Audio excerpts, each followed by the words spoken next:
Welcome to Eugenics, Myth and Reality, which is the centrepiece of the Battle Over Life and Death strand and is supported by the Wellcome Trust. For those of you who weren't at the earlier debates in this strand, my name is Sandy Starr. I'm the producer of the strand and I work for the Progress Educational Trust. That's a charity that champions and explains and encourages debate about advances in genetics and assisted conception and embryo and stem cell research. And I'm very excited about this debate because it grapples with issues that come up a lot in my job and that have come up a lot in the battle of ideas since the festival started more than 10 years ago. And there are two main inspirations for this debate, which I'll explain briefly.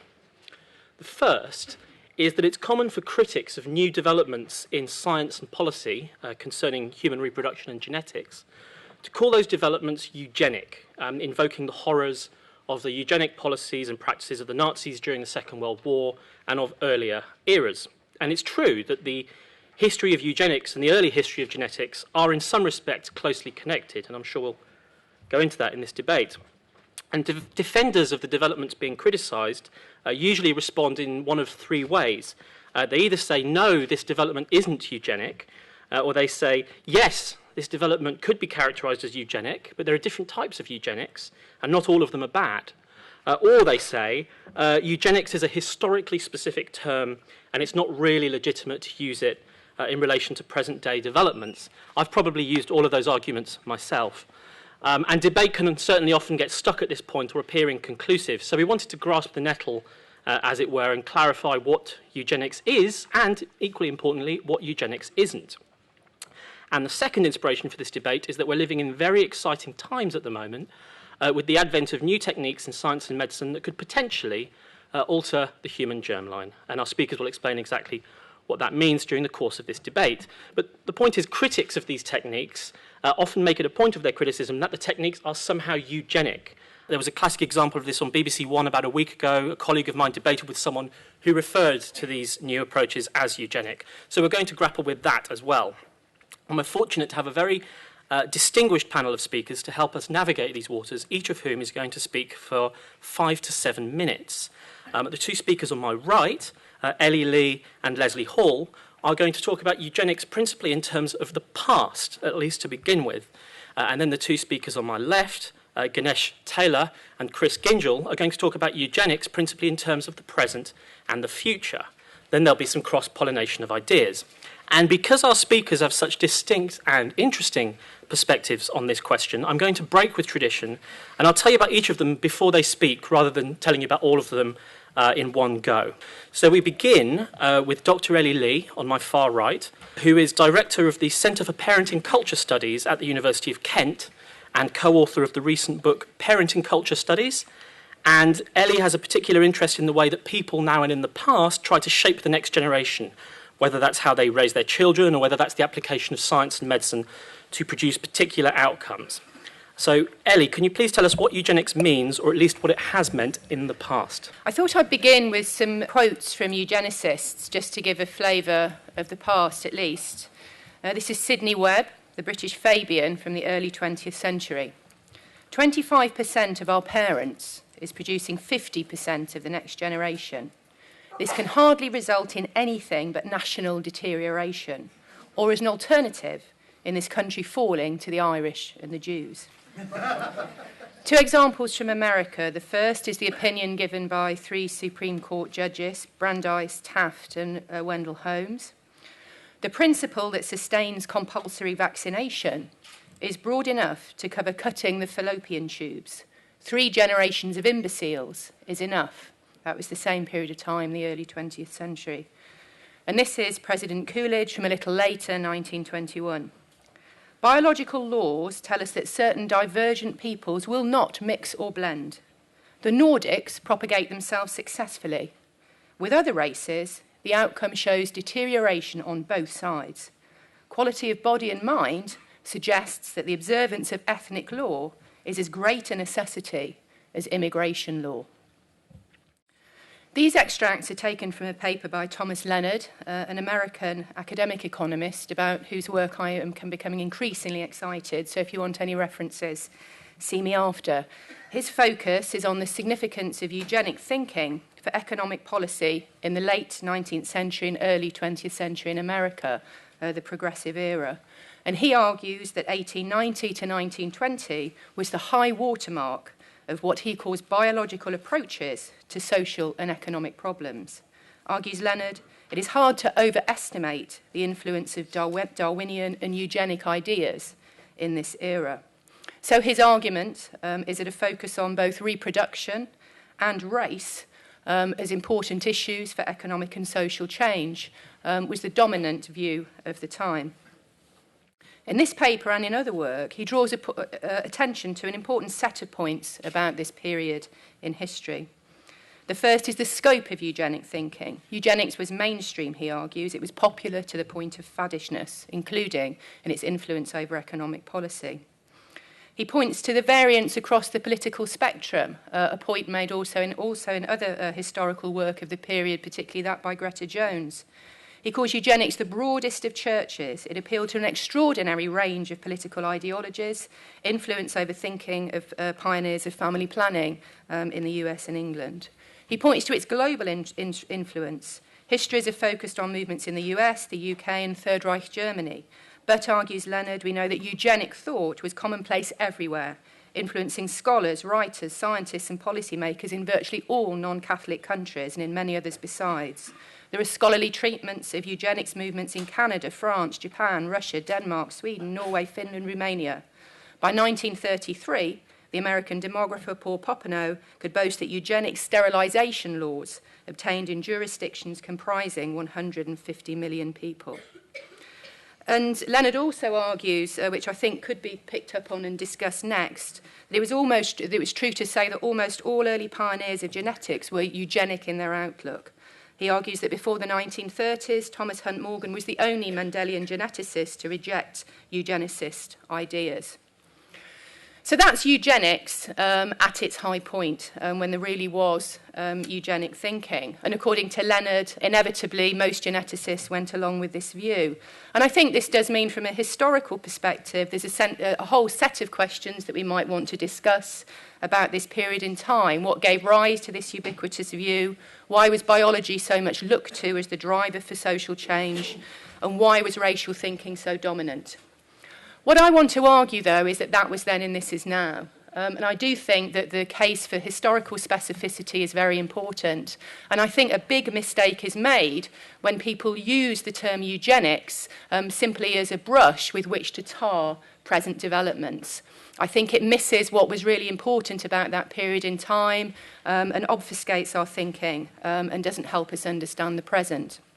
Now, we can have a discussion about what terms we might best use to capture the problems of today's thinking. My preferred term, and it is being discussed elsewhere here this weekend, is neo-paternalism. I think our age is not a eugenic one. I think it is a neo-paternalist one.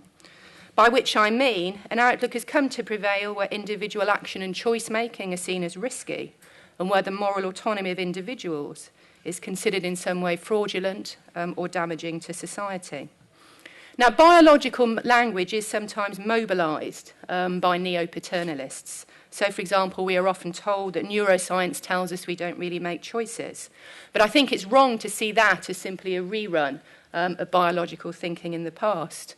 And the point that I wanted to really end on, because I assume I'm running out of time, is that when it comes to genetics and reproduction, I would actually argue that this neo-paternalist outlook is to be found most obviously in the critics of reproductive technologies and in the critics of genetics, not in those who are developing these technologies or who advocate their use. I think it's important to note, as Sandy's indicated already, that such critics actually often do use the term eugenics themselves as part of the phrase the new eugenics or consumer eugenics. They are careful to make the point that they aren't saying that today's eugenics, as they see it, is simply the same as the past. But they do accuse both those developing genetic technologies and those who use them in reproduction as being in some way eugenicist, if it only in a consumer sense or in a new sense. And this is really where my interest in the topic lies, because I think that in doing this, what's really being suggested, particularly of parents who use these techniques, for example, parents who look to PGD to address health problems in the families that they are trying to build, is that in some sense we should be suspicious or question the motivations and decisions of those parents on the grounds that even if they don't mean to, they are acting in a disableist or negative or backward manner in seeking to use these technologies to develop their families. So I actually think in conclusion that it's the accusations levelled at those who use PGD and those who develop these sorts of technologies in this way that are the real problem, rather than any rebirth of eugenics in any real sense. Thank you, Ellie. Next, on my immediate right, we have Dr. Leslie Hall, who's a Wellcome Library Research Fellow at the Wellcome Trust and author of the book Sex, Gender and Social Change in Britain since 1880. And Leslie is the person who catalogued the archives of the British Eugenics Society for the Wellcome Library, and who wrote the chapter on eugenics in Britain for the Oxford Handbook of the History of Eugenics, so she knows whereof she speaks. So, Leslie, please tell us what eugenics has meant, at least in Britain. Yeah, what did people actually mean when they spoke about eugenics? Because I think it tends to be discussed as if it was this monolithic and really clearly understood ideology about the fit, the unfit, good breeding, bad breeding, and this was stable over time and predictive of particular attitudes and sympathies in its adherents. In fact, there was no one monolithic eugenic agenda, either in beliefs or political implications. As Ellie has already pointed out, the idea of eugenics could be harnessed to very different positions, ranging from the ultra-right to the communist. And feminists, for example, in the suffrage movement, used it to argue for women's control over mate choice and motherhood. So it's very flexible. And the British Eugenics Society, founded in 1907, was never a large organisation. It had under 1,000 members at the highest, and it was usually a good deal less than that, although it did have a certain degree of influence because of the people who belonged to it, who were, networked into power structures. However, it was also subject to a good deal of internal wrangling, as well as undergoing significant changes in orientation and policy over time. And there are complex factors at play within the society, some which are ideological, some which are about tactics, and some which are quite clearly based on personality clashes. And we can see the fluidity of eugenics in the way it underwent quite significant adaptation to different national and regional contexts. And I would refer people to the chapters in the Oxford Handbook here, because you can just see how multifarious it became.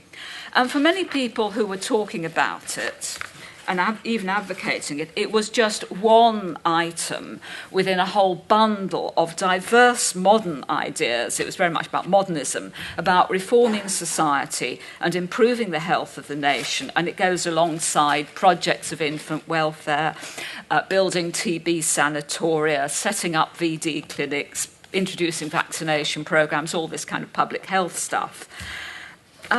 And I think there is not one fixed meaning for individuals, either in Britain or elsewhere, and it doesn't appear that there was a really clear understanding that people who were talking about it adhered to.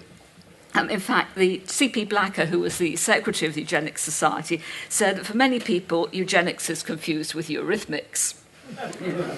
And it's clear that a lot of people were not actually very clear about the difference between conditions which are strictly hereditary and congenital diseases affecting the health of nations, such as syphilis or TB, which was also assumed to be congenital at that time. And there's also, I think, going on throughout all this, a kind of popular or folk understanding of good and bad breeding, which you can trace back a lot further than Galton's formulation of the idea. And people write to the Eugenics Society, and these people, these are people with some education, and they talk about whether various non-genetic and indeed acquired conditions can be inherited, and things like the effect of maternal impressions on pregnancy. So you've still got all these really kind of folky ideas around breeding. Also, when you look at the correspondence received by the Society and also by Maury Stopes, you find there are lots of people who are worried by this concept of negative eugenics and the idea that people should not be perpetuating unfitness. And this seems to have affected far less any kind of section of the population at which these ideas might have been directed, but as what you might consider the middle class worried well, people who the Society and other eugenists would have considered desirable, but instead of thinking, wow, we must be having large families, which is, positive eugenics, they're very strongly influenced by these concerns that they themselves might have some lurking hereditary problem in the family. There was a slightly dotty great aunt or whatever. Also, in 1929, the British Eugenics Society was placed on a firm financial footing by a substantial bequest from an eccentric Australian sheep farmer. And this meant that it became a very attractive partner to people whose agendas overlapped it in some way. And even if they didn't actually go all the way with its ideological position, they were prepared to cosy up to it for strategic ends. And I could go on a whole riff here about the birth control movement in the 1930s being gold diggers of 1934 with the Eugenics Society, but I won't. In Britain, it's often been commented that relative to the United States, it's much more about class than race, although the Society did sponsor a race-crossing investigation in certain UK port towns which had significant mixed-race populations, which came to this which was using very kind of retro techniques of thinking about racial difference. There was a big concern around what were known as the feeble-minded, which was a blanket term covering a very wide and amorphous group of individuals suffering from a cluster of conditions which were believed at that time, not always correctly, to be hereditary. But the idea that this problem could be readily eradicated by segregation or sterilisation was severely impacted by the rise of Mendelian genetics. Because even if factors were hereditary, in most cases the causes were to do with recessive genes, and it was impossible to identify and eradicate these conditions from the population at large through preventing obviously afflicted individuals from reproducing. In fact, it may be different in the United States. In the UK, certainly by the 1920s, geneticists of the period tended to spurn the Society and eugenics as a theory, as based on principles which had been outmoded by the rediscovery of Mendel and the latest developments in genetic science. Also, a lot of them had kind of broader political concerns with the extreme class bias that they perceived in the British eugenics movement. I've mentioned this whole concept of we stop the unfit from breeding. There was also some interest among British eugenists about aiding via artificial reproduction the multiplication of fit and desirable types. And the focus was on artificial insemination by donor, which fitted very neatly with a persisting and I think possibly continuing tendency when we think of things like the Nobel Prize winner's sperm bank, persisting tendency to locate eugenic value in the male and to perceive the woman merely as a vessel. And there's a whole lot of gender stuff around eugenics, which again, within the time limitations, I don't really have time. And the Society did support various initiatives about promoting AID, but in fact these were very much taken up by people who were much more interested in helping infertile couples to have babies. Those who benefited from the Society's interest in the area had rather different ultimate aims. I think it's also worth saying that the British Eugenics Society officially dissociated itself from Nazi race hygiene policies which they regarded as pseudoscience, very early in the 1930s. And there is also very little evidence of any relationship between the eugenics movement and organised British fascism. There are a few individuals who cross over, but it's certainly not a policy thing. I mean, I think for many people in early 20th century Britain, eugenics was sort of there, but it was just one element within a much wider scientific approach to the management of society as a whole, and a vision of a new order based on planning by a technocratic meritocracy. And I think possibly, we need to think of that kind of broader picture much more, and how that possibly gets embodied in the welfare state after 1945. Though after 1945, it might be supposed that eugenics could no longer be discussed or promoted. But in fact, backlash was considerably delayed. The society continued to be called the Eugenics Society until 1989. And it can be argued that there were certain, as it were, crypto-eugenic influences going on well into the era of the welfare state. For example, concepts about problem families within social work. And indeed, you could say that the three-tier system of secondary education that was introduced in 1944 had certain ideas about innate ability, which is basically somewhat eugenic. So anyway, I think it was not really until the 70s that changes render these crypto-eugenic assumptions no longer respectable. And about that time, scholars begin investigating the early 20th century movements and individuals and finding this prevalence of eugenic views. And I think initially those were viewed through the racial politics of the Nazis, and I suggest that's rather a distortion of a complex and more nuanced topic. Thank you very much.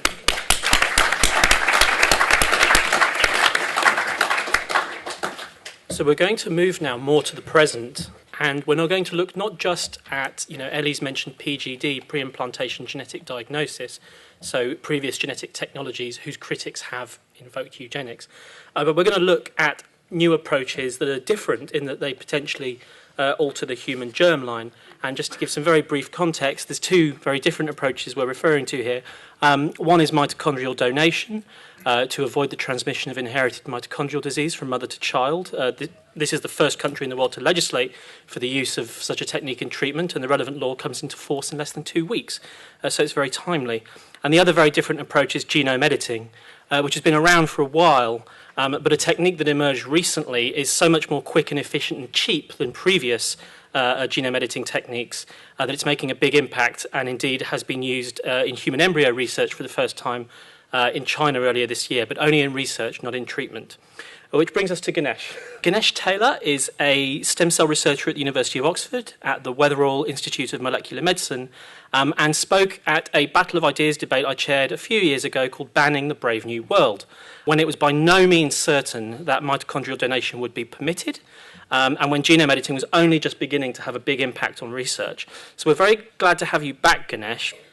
Could you please just explain for us in lay-friendly terms what the germline is, and how and why the advances I've just alluded to might affect it?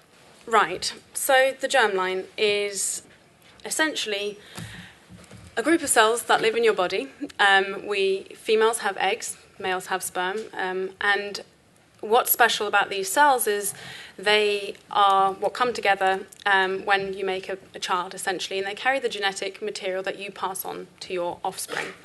It is the first collection of cells, one of the first collections of cells that's set aside during embryonic development, so they're very protected. And essentially they contain together two sets of instructions to make you. Every single cell in your body has the instructions to make you, but only your germline is able to pass that on, and it only passes on half of it.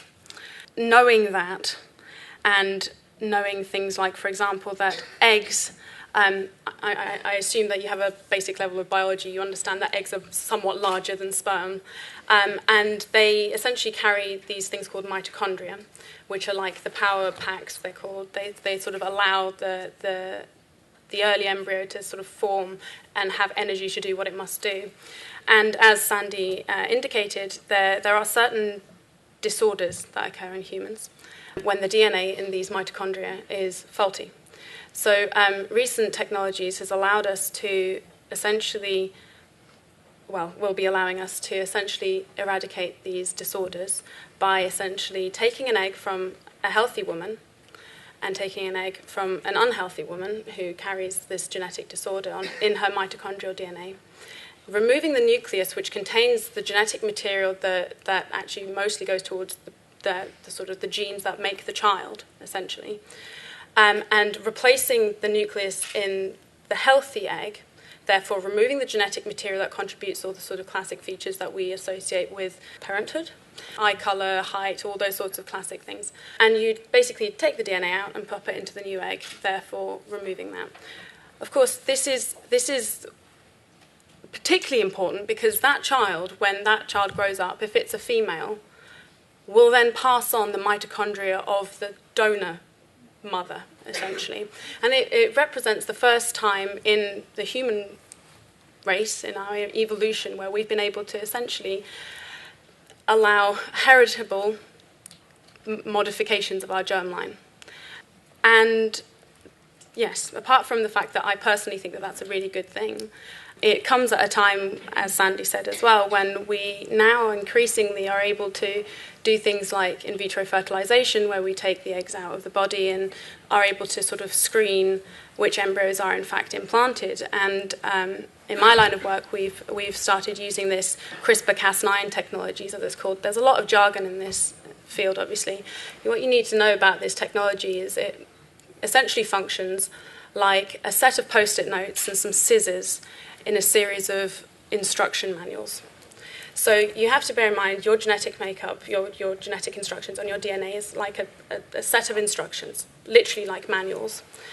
And using this technology essentially functions like scientists determining where you're going to put a post-it note, and then a molecular pair of scissors going to that page and cutting out the section of interest, which, say, for example, has a faulty instruction in it.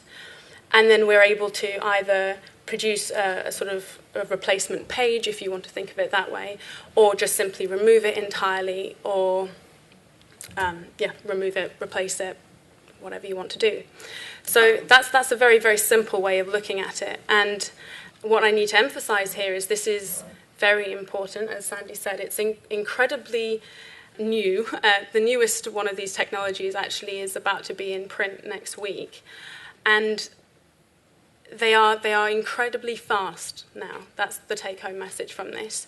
In the space of a week, you can go from taking a cell that has one set of instructions within it to having a completely different set, if you want it to, as directed by the scientists who are doing the procedures upon it. And that basically altogether creates an environment where we, as the human species, have access to our germline, are able to start actually thinking about what we wish to pass on to our children, and more importantly, now have the tools to really start doing that, not just in terms of mitochondrial replacement, but in terms of actual genetic material. And the important thing here is it will then be heritable. That child is effectively then modified. Yeah, so that's sort of the brief introduction to that, the overview. Thanks. So a lot to unpick there, a lot of jargon. Mitochondrial donation, one thing, about to be used in treatment for the first time. Genome editing, something different, currently only being used in research, not in treatment. Yep. CRISPR-Cas9, the technique, the genome editing technique that has really revolutionised it, and there are others on the horizon. And this brings us to Dr. Chris Gingell, who's a research fellow at the Oxford Ahiru Centre for Practical Ethics, and he's doing European Union-funded research into the ethics of this whole area we're discussing. And Chris is a member of the steering committee of the Hingston Group. That's an international consortium of researchers which recently issued a widely reported statement on genome editing and on changing the human germline, both in research and hypothetically in treatment. So, Chris, hopefully you can tell us in 5 to 7 minutes, are these new approaches in any sense eugenic? And eugenic or not? Are they ethical? Okay, great. I want to, first of all, just thank Sandy for organising this panel. For someone who writes a lot about the ethics of reproductive technologies, I always read about eugenics and always read it in completely different ways. It's used to mean different things to different people, and I really think it's helpful to sort of unpack these. So I think when we consider whether these new technologies and using them will be eugenic, we need to get clear on an interpretation of eugenics. Now, what I think is a very narrow, specific interpretation of the early eugenics movement has something to do with their view of heredity. So they had this idea that there was an ideal human heredity, that you could perfect our genes and our genomes, and that would be good for all people, you know, through all, regardless of circumstances. So I think now that sort of view that there is a perfect gene or a perfect genome is a myth. We know that some genes are good in some circumstances and some genes are good in other circumstances, depending on the environment. So I don't see these new technologies as a sort of a narrowly eugenic like that, because they're not trying to perfect heredity. What they're trying to do is improve people's lives and trying to help them avoid disease. And I think that's a sort of good distinction to make when we consider these. Now, another really distinctive thing that I thought about the early eugenics movement is the sort of means that they were trying to achieve their aims. So as sort of Leslie sort of discussed, a lot of the methods they were trying to use would be sort of sterilisation, and basically they were trying to control people's reproductive choices. They were trying to discourage people deemed to have bad genes from reproducing and trying to encourage people that they thought had good genes from reproducing. So underlying this sort of idea is that we want to interfere with people's reproductive choices to make sure they make the choices that we think is good or we think is bad. Now, as someone that do ethics, that is now just considered such an unethical sort of thing to achieve any aim. The right to reproduction is seen as a fundamental human right. Which is agreed by many sort of different ethical traditions. You should not be sort of interfering coercively in people's reproductive choices. But when we consider these new technologies, MRT, PGD, they're not about really coercing people into make decisions. Rather, they're giving people more information to make their own decisions about it. So through PGD, people can find out if their children might be predisposed to serious genetic decision, and then they can make their own choice. So again, when we're considering the ethics of these technologies, that is another very important distinction to make about how these technologies work. I will now just touch on whether we think editing the germline might be unethical, regardless of whether it's eugenic. And it seems clear that germline, just changing the human germline, can't be intrinsically morally wrong, because it happens all the time. Every time you have a child, they're going to have random germline mutations in it. Okay. Also, various practices that we might engage in increase the number of random mutations in our germline. So we know now that if you delay parenthood as a father, you're going to pass on more random germline mutations to your prospective children. But we don't see this as a really strong ethical concern. We don't put constraints on elderly fathers having children. So I think it's not intrinsically sort of morally wrong. So what we then need to decide then is, well, how should we use these technologies? How should we edit the germline?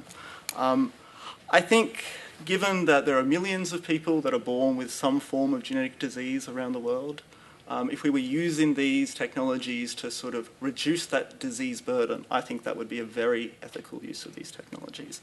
A slightly more controversial one might be that we're all born with these predispositions to sort of chronic diseases like diabetes and like cancer.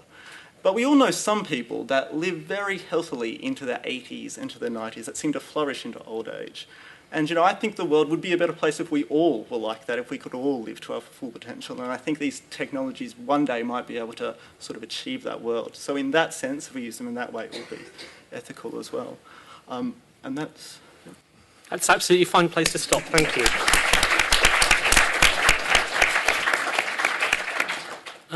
So we have a lot on the table, the past, the future, and already some cross-pollination.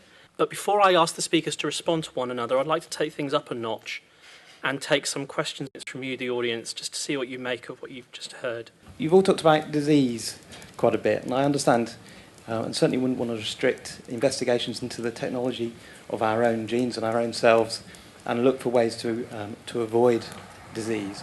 But we haven't touched really upon anything about the most common chromosomal abnormality, which is DS. Now, we do have a level of eugenics in society around Down syndrome already, where we have screening of more than 90% of pregnancies which involve Down syndrome, which are then terminated afterwards. Now, it's certainly not something I would wish to oppose in terms of a woman's right to choose or anything like that, but I think what we do have is a separation between understanding the technology and actually having an active debate in society around the best ways to use that technology. And the interesting thing there, I mean, obviously we can discuss whether it's right or wrong, what's done in relation to Down syndrome, but your statement, we have a level of eugenics around Down syndrome already. Whether that is true or whether we think that's the case is a separate question from whether we think it's right or wrong, and we need to be examining both of them in this debate. Can we come down here, please? It's very interesting to hear that historical context, because it appears to me that the lesson from eugenics is that a scientific principle and scientific knowledge was abused towards a political end, really. That's what I get away from it, and I don't think we're so different from 80 years ago. We're certainly not biologically different. So I almost feel like the interesting question is, what are we going to do? What ethical questions are we going to ask ourselves when somebody does unethically apply those technological and scientific principles we already know? Because I think that's going to happen. Jenny Cunningham, I'm a paediatrician. I suppose one of the biggest fears that people express about the modern genetics, if you like, is that the more we know about genetics, the more complex it becomes, so that even very common conditions seem to have a very, very wide pool. They're very, very complex inheritance, very, very complex picture. And I suppose the fear that a lot of people voice is that how can you deal with such complexity? In actual fact, something like Down syndrome presents a much more simple picture, if you like. It's a fairly straightforward problem, which is, therefore more easily understood, more easily dealt with, whether, from a medical point of view, not from an ethical point of view necessarily. So I just wondered what, the panel thought about some of these debates. If you think about, things like heart disease, some of the developmental problems like autism and so forth, I think it does raise some difficulties, if you like, in people comprehending what science is capable of now, and therefore what sort of questions we'll have to deal with at an ethical. Hi, I'm Richard. I'm a sort of randomised collection of genes. This may be a bit early in this debate to sort of project this forward, but I'm taking very much this idea that we are on the cusp now of being able to modify the germline in a hereditable way, so that the changes will be heritable. If that's true, the fact that they're heritable doesn't mean that they will then necessarily be inherited further down the line, because manifestly the next generation can equally modify their own germline. So immediately we're in a situation where every generation can potentially modify the genetics which it is passing on into the next generation. And although this is very early in the debate, we haven't even got to step one of that yet, but very early in the debate, it seems to me that we are throwing up ethical issues for our grandchildren, our great-grandchildren, which will be exponentially different to ones even that we're facing today. And I just wonder what's going to happen 50 years down the line. I'll come back to the panel. I might start with you, Ellie, whether you're still of the opinion that eugenics is not the right word, even to criticise these techniques if you want to. I don't think it is really. I mean, on the point about Downs, I mean, there's various discussions that you can have about the current organisation of antenatal screening and abortion services, and there's discussions to be had about information provision and what goes on. But I think it's just completely wrong to use the term eugenics to describe the system, and I don't kind of really know why you would, unless you wanted to make it seem as if it's really awful. If you want to say that you don't like it and you don't think that women should be screening their pregnancies antenatally, and you don't think women should be having it, you can have that discussion. But I think this is, to me, it just makes no sense. If you know anything about history, it really makes no sense at all to call this eugenics. It's got nothing to do with eugenics. And I actually think it's one of the things I find really objectionable about it is that the more you find out about, well, there's lots of very interesting things about the second half of the 19th century and the beginning of the 20th century, and there's all sorts of, Leslie's talk's absolutely fascinating, and there's lots of really interesting things to understand, but there is, some of the consequences of all of this were really, really shockingly, cataclysmically awful, to a level of awfulness which I think simply should not be relativised, and I think it is a huge, huge, dangerous mistake to relativise this period in history. And, I think it's wrong if you're interested in history to read things backwards and to, misappropriate terminology, but I think it's just a really serious mistake, so that's on that. Okay. Can I just say something Quickly. really brief on this idea about whether it was all about the abuse of science to political ends? I think that's wrong too, because I think what science was then and what science is now really don't bear very much relationship to each other. So it wasn't like, obviously there was Darwin and that was a huge breakthrough, but a lot of the things that were said and thought and that were called scientific theories, they're actually really unscientific. It's like science fiction. Yeah. In some ways you can see eugenics as being a kind of science fiction which got out into the real world because it was actually based very largely on enormous preconceptions about which were just wrong. Yes, the whole assumption that you could tell what was fitness and unfitness, and it was all about breeding, and that moral qualities were inherited, all this kind of thing. It was just based on the most extraordinarily simplistic notions.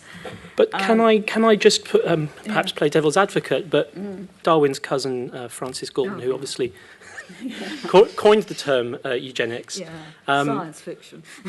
Well, by some measure, and in many people's estimation, and in some respects, perhaps in limited respects, he was a great and pioneering scientist without whom we would not have the genetics that ultimately disproved the tenet that there's a biological basis for race. So that's not quite right either, is it, what you're saying? There is some way in which ideas about science, once they get into the kind of public domain, are kind of undergo mutation almost for political and social ends. The other thing that sort of struck me was this idea of genetic engineering and what what you're going to kind of breed for and not kind of intervene about. And I can't help thinking about these committed eugenists of the interwar period who are saying, short sight, we really need to get rid of that. There is one quite eminent person who is a member of the Eugenics Society who says, there was somebody asked me to be a eugenic father by artificial insemination, but because I'm such a four-eyed, myopic person, I thought I was not a fit person to do this. So what people think of as desirable and undesirable are very kind of contingent upon quite often very specific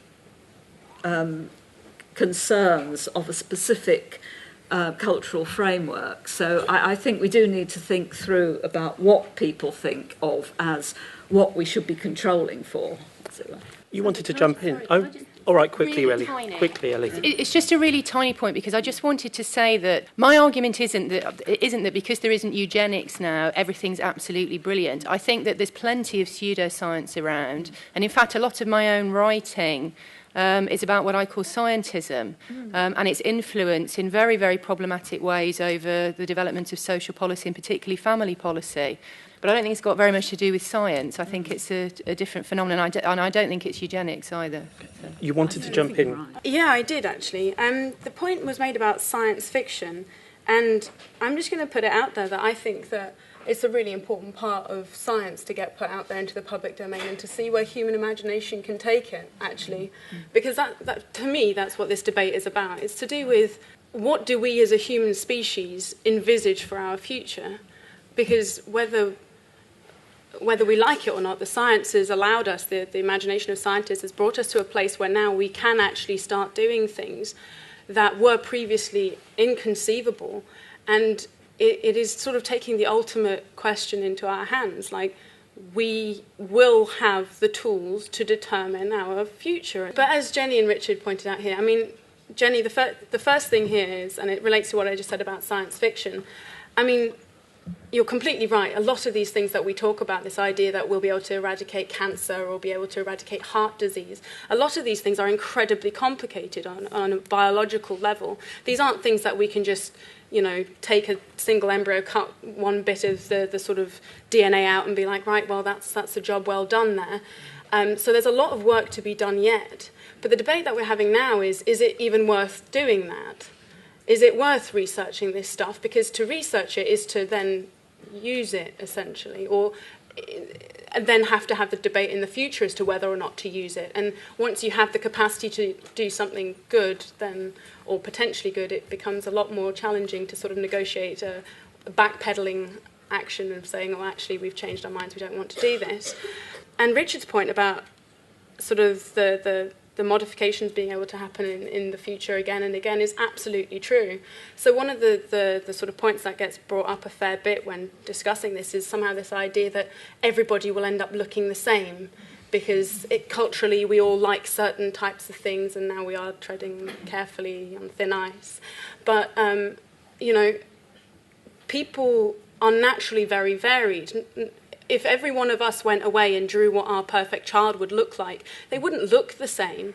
They just wouldn't. And the truth is, when that child, as you pointed out very rightly, were to grow up, their culture, their sort of socio-political background is going to be very different to ours, and what they choose to do with their children is going to be different again. And it all sort of relates back to the point that was made by us here, actually, about parenting, I think. When a lady is pregnant, it's generally accepted that she doesn't drink and she won't smoke, and it's all things to do with what you can do to best ensure your child has got gets off to a flying start. And what we can do potentially is becoming greater, and we need to start thinking about where does the influence of parenting really begin. I mean, it already does begin at that point, and we know as much, but it's more conscious somehow, and people are very uncomfortable about this activeness of the parenting that will be required by using these technologies. Just before I bring you in, can I clarify something with you, Ganesh? Because Leslie mentioned the comedically outdated notion of maternal impressions on pregnancy, which of course is making something of a comeback. Now, we discussed epigenetics earlier today, and there's two separate things. There's real epigenetics and there's the way people talk about it and the way they raise it. But be that as it may, if it's true, and it's contested, that there are transgenerational epigenetic effects, in other words, that one person's behaviour will alter the pattern of gene expression in their offspring, is that germline alteration, deliberate or otherwise, or is it not? I'm not a total world expert on this. I'm going to disclaim that to begin with. But yes, some epigenetic modifications can be inherited. There is a process in which when the embryo is fertilised where epigenetics, for those of you who weren't in the debate earlier, is a cell's way of essentially determining importance of a set of instruction manuals. I said we have a lot of instructions in all of our cells. All of your cells contain all 23 manuals to make you. All of the genes that make you are in all of these cells. So rather than having all of those instruction manuals effectively on your sofa and open and ready to use, cells have different functions, right? So they require using different genes. So the cells in your eyes don't need the same functions that the cells in your gut do, for example. And the cell's way of dealing with that is essentially by labeling certain types of DNA, packaging them away and putting them effectively on a bookshelf or moving them over onto the coffee table so they're not sort of immediately there.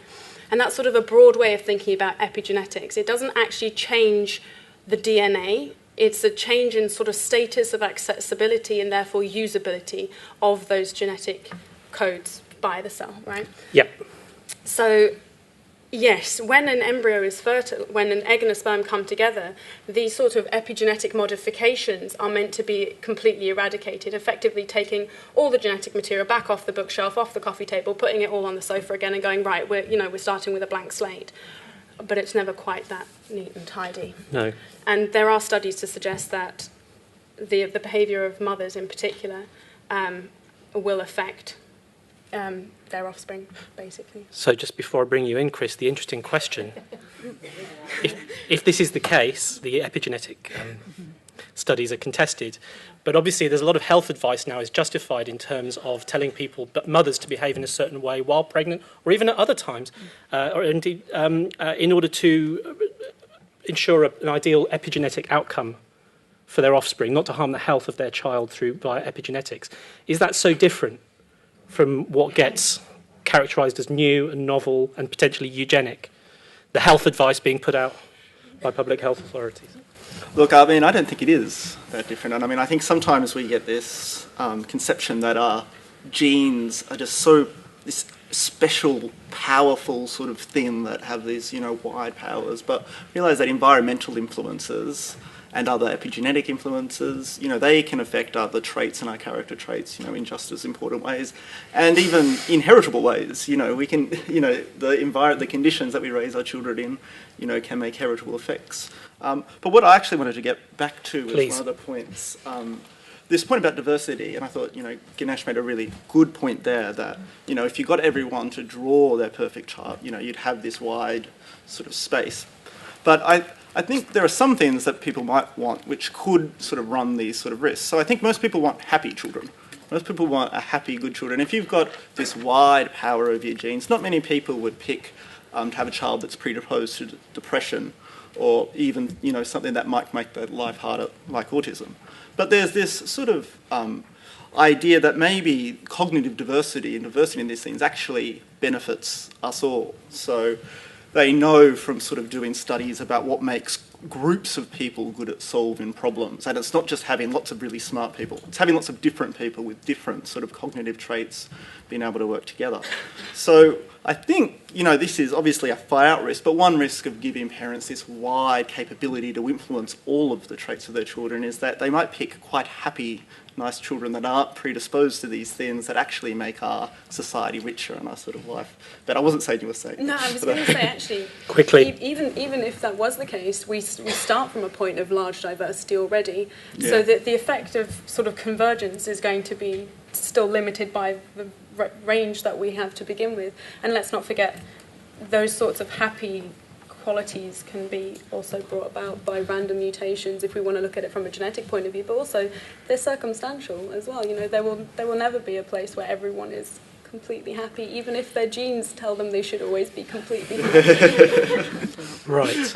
Okay, audience. I just would like to think that the level of education about these issues, both genetic, biological issues within our schools, I don't think is sufficient to allow the general population to have an informed discussion and understanding of what's going on.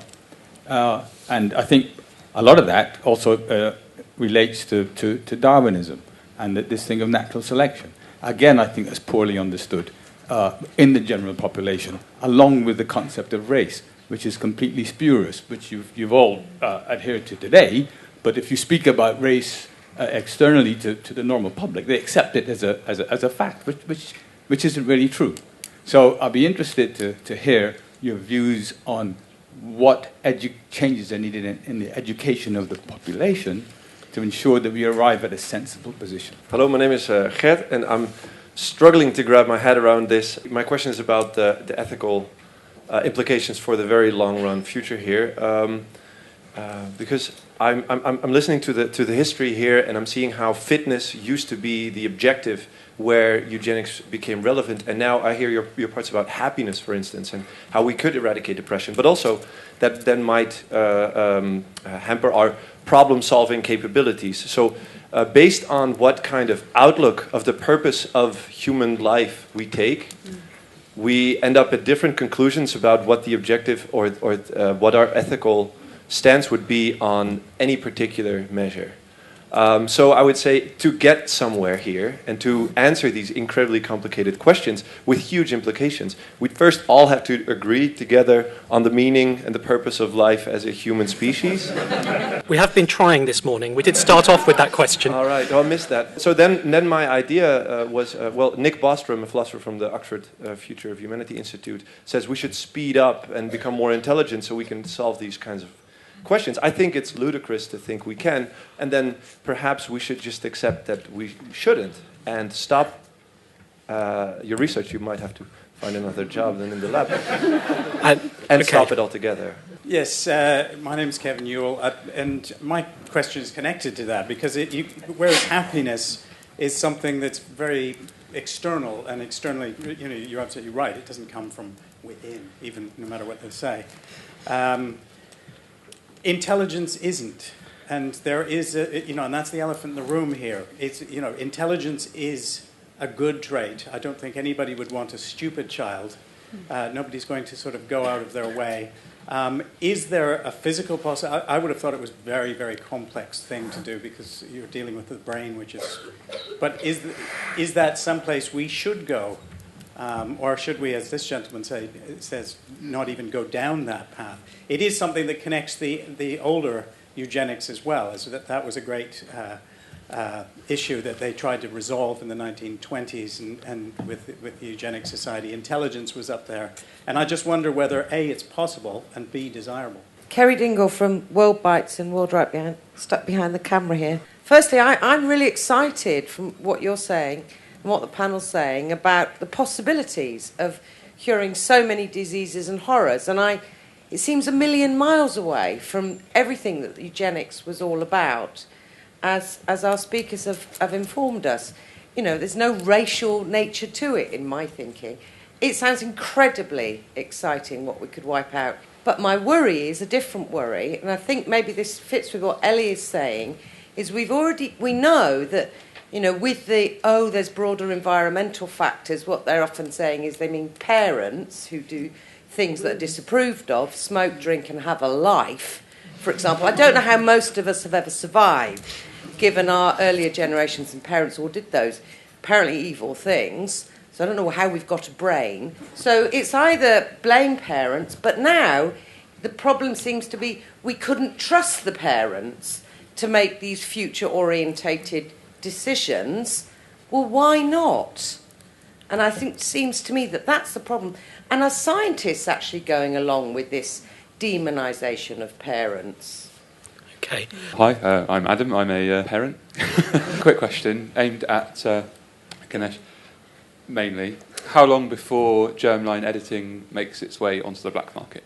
Barry, I'd like to ask Ganesh if an embryo could be genetically modified so that the mother could smoke and drink as much as she liked. My name's Thor. Given that physical attractiveness is so important in our society, and a lot of happiness is, whether you like it or not, going to be based on it, and also given that we pretty much quantified it, contrary to some of the romantic notions people have, what exactly is wrong with choosing physical attractiveness for our children? I'm going to let the panel come in quickly. I'll start with you, Ganesh. You had a couple thrown at you. On smoking and drinking, etc., it's the one transgenerational epigenetic effect you never hear people talk about at the Department of Health is the one that might make you be able to smoke and drink with fewer ill health effects. Somehow we don't seem to be transmitting that to our children. So please, Ganesh. So I'm gonna work backwards there. Thought attractiveness. Actually, there's a really important part of mate selection that is based on attractiveness. That will always occur, basically, and people, whether they like it or not, you're already kind of choosing the best for your child based on how attractive you find your partner. No one really looks at their husband and goes, "Oh my God." Do they? I mean, I hope not. Anyway, I wouldn't know. Barry, about being able to engineer embryos so that parents can do what they like. I don't have a crystal ball just yet. I'd like to say yes, absolutely. Again, relevance to what Jenny, the paediatrician, said and what I replied to her, these things are very complicated. I'm not going to even try and put a yes-no answer on that one, but in the ideal world, maybe one day, if we get there, why not? Adam, germline editing on the black market, that is a really, really good question and very pertinent question, something that people are really thinking about at the moment, especially following what happened in China at the start of the year with the editing of the human embryo. I'm going to be honest with you, in my opinion, I think it depends a lot on how we actually choose to grapple with this technology. If it's actually dealt with and really brought into the public eye and we have measures put in place, then I think it won't drive it so much underground, hopefully. But the problem is this technology can be done by anybody with basic molecular biology tools. It really isn't rocket science. I'm not saying that anybody could do it like at the drop of a hat, don't get me wrong, but it really doesn't take much to be able to do that. I don't want to scare everybody, but this summer we had a bunch of 18-year-olds in our lab engineering cells for fish, and they were able to sort of make those sorts of heritable modifications in fish at least in a matter of weeks. So there's this side which is probably quite terrifying to people, but it's not that. I think that's something that we really need to decide upon. It's a very valid point. I hope not. But, there's always a dark side to everything. And even if we decide, yes, genome engineering should be allowed in the germline, but only for these and these sorts of qualities, there will most likely always be people who say, oh, well, we'll just take this into our own hands. And I'll point out the Chinese team weren't cowboys. They concluded very responsibly this is nowhere near ready to be used in treatment. Yes. Yeah, I just a small point. Just when I was discussing this with some of the other scientists at the Hinkstone group, and some of the consensus there was that, well, it's probably already happening.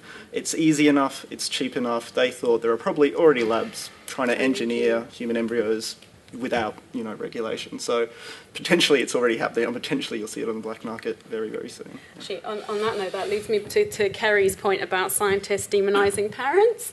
Scientists are people too. So I can't speak on behalf of all of them by any stretch of the imagination, but something that really needs to be addressed actually in this is just related to what we've just said here. It's that when you're working in a research lab doing these things, you're quite far removed from society and what people are talking about and thinking about. And you can see how issues like this sort of, oh, I'll just give it a go, might happen, basically. And also to do with this, who makes the decisions, Kerry? I absolutely agree. Like I've said already, I think parenthood is, by the point at which you've chosen to have a child, that's when your responsibilities sort of begin. But I don't like the idea that, and this is where the eugenics thing comes in, I think, from my understanding, there's this idea that someone on high in the state is going to be saying, right, well, all children have to have this, or everybody has to do that. And I don't see that is my point of view of how this technology should be used. Essentially, it will always, at least in my worldview of how these things should be used, it will be personal choice. Okay, please. Yeah, I'm just thinking here that actually personal choice is very mediated by societal attitudes. As I said, there were these people in the 1920s and 30s who hear about eugenics and think, oh my God, should we be breeding? So there is this kind of pervasive sense of, what people do, which is not necessarily from on high, but is coming at them from a lot of different miasmatic areas. And the other thing that's been coming up through me through these more recent questions is, and this is perhaps me more as a science fiction reader than as a historian, the idea that if you choose certain qualities to select for, however means you do it, you may be losing something that's actually really important as well. There are kind of unintended consequences. And a novel I really like here is Naomi Mitchison's Solution 3. Naomi Mitchison was the sister of the geneticist J.B.S. Haldane. She was a friend of Jim Watson, who the book is actually dedicated to. And it is actually, among other things, it's neither utopian nor dystopian. It's set in the future, and you could say it's either or both. But it is very much thinking about those consequences of, if you've selected for certain desirable characteristics in your genetic engineering, have you, by doing that, it's specifically in this context, it's actually with agriculture and selective breeding of food plants, and they have actually lost resistance to various pests. So, there are those questions as well. Ellie, please. I don't know whether I'm picking an argument with Ganesh or not, probably, I think. I mean, the materials that I spend my time analysing in the job that I do as a sociologist, spend a lot of time looking at the way various agencies want to communicate messages to prospective parents and parents, particularly mothers, about how other people think they should be living and what they should be doing. And I can absolutely tell you without a shadow of a doubt, this world of advice giving and discussion is full of doctors and scientists who really like nothing better than issuing pregnant women or even pre-pregnant women and mothers with warnings about the terrible things that will happen if they do or don't do various things. And as far as I'm concerned, are really overstepping anything that I consider reasonable. People from the Royal College of Paediatrics and Child Health, Jenny may attest to this, seem to really, really love doing this. I think it's a really big problem. I mean, I think they're neo-paternalists. I mean, I'm not saying that the entire medical profession and all science, I mean, by no means, but this has become a really kind of normal thing for people to do, and I think that this is a problem. The is does not lead to the ought. And to be honest, a lot of the is. So, for example, if you look at the discussion around drinking and pregnancy, I mean, you assert as if it's completely unproblematic, or we all think, that no woman should drink when she's pregnant. Well, there actually isn't any reason to say that. So, it's not even really an is, which has immediately turned into an ought, and this is what I think is a big problem.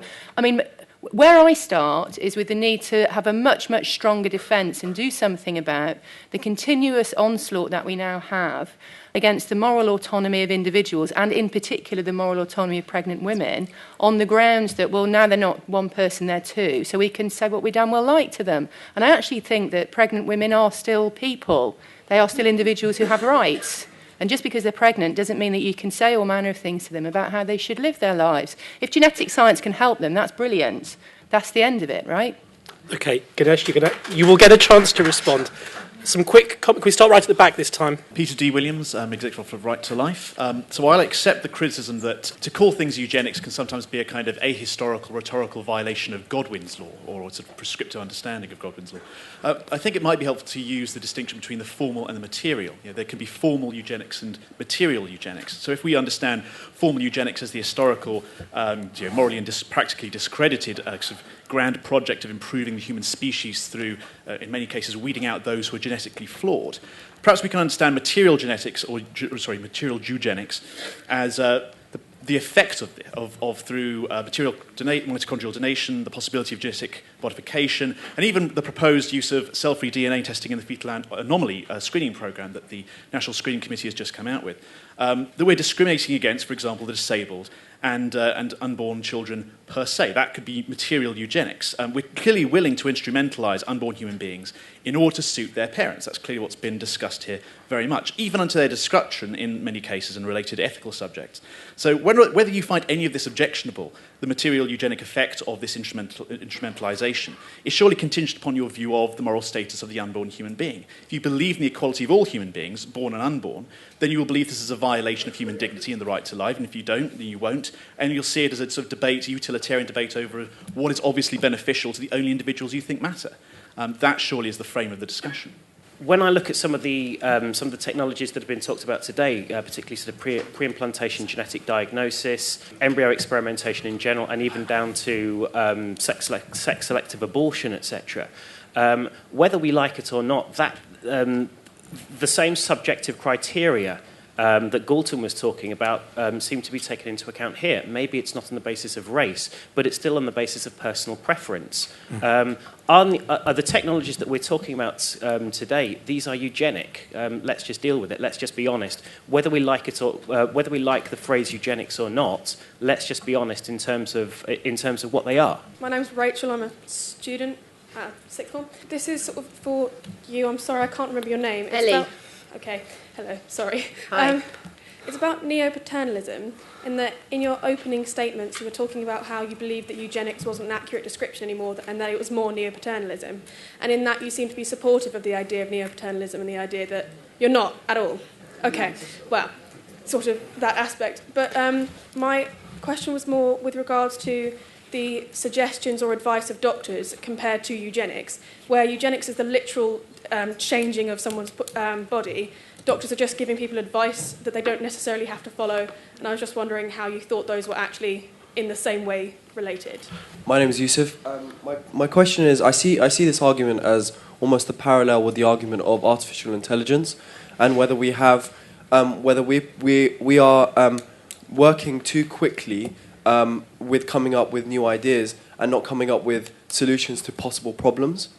So my question is, what kind of regulation will exist or is being produced in order to make sure that technology like this doesn't go into the wrong hands for the wrong reasons, just like artificial intelligence maybe? Hello, my name's Nikki. I'm a genetic counsellor based in Nottingham. I suppose I'm just worried that we might be... I'm very for new technologies, but I think we might be getting a bit carried away. I mean, I personally find... in terms of somatic disease in people that are alive and kicking, CRISPR-Cas9 is fantastic, amazing, has real potential, and there's research and treatment going on now that may make some disease that we currently use reproductive technologies for. We may not need those if we can get effective treatment, so they're not such big issues. But in terms of what germline technology, the use of these technologies in the germline now, one, if you're using PGD, if it's for disease that is clearly genetic, well, you just select the embryo without the disease. You don't need it.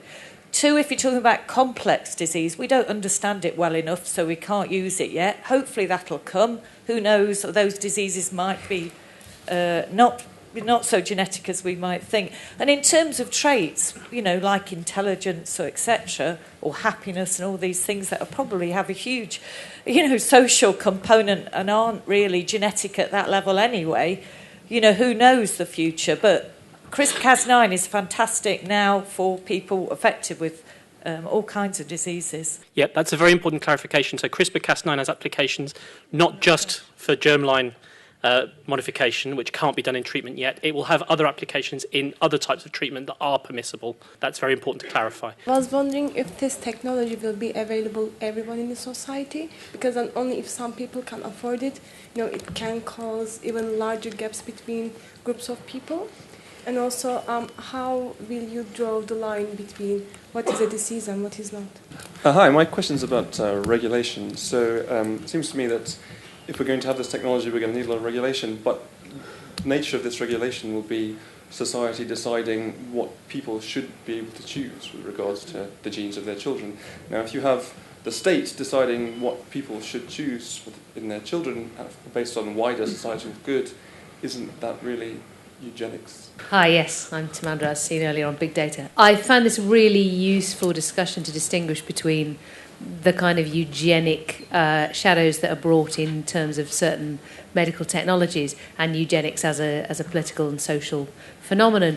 Unlike Sandy, I mainly come across the kind of history of eugenics in its relation to statistics and now data, and Galton was also a key person in the development of modern statistics and indeed some of his successors as well. And I think I tend to agree with most of the panel that the biological and medical techniques that are now available to alter human biology are not eugenic, in that then they're not at all linked with that political project. But I think some of the legacy of the statistical approach to society, the idea that you look at society in terms of populations and probabilities and predispositions and tendencies, and that you can predict outcomes for individuals based on what you've observed about how they fall into certain groups. I think that's only too alive and well, and if it's not about looking at people's DNA, it's often about looking at their postcode or their habits or their behaviour or their educational attainment or other aspects like that. So I think if we're going to be on our guard against a eugenic attitude to improving us with or without our consent, then actually we should keep more of an eye on the statistical and data approaches that predict our outcomes based on measurable attributes. I'm going to ask the panel to do the impossible. I'm going to ask them to respond to whatever they want from what they've just heard and offer a closing thought, all in the space of a couple of minutes.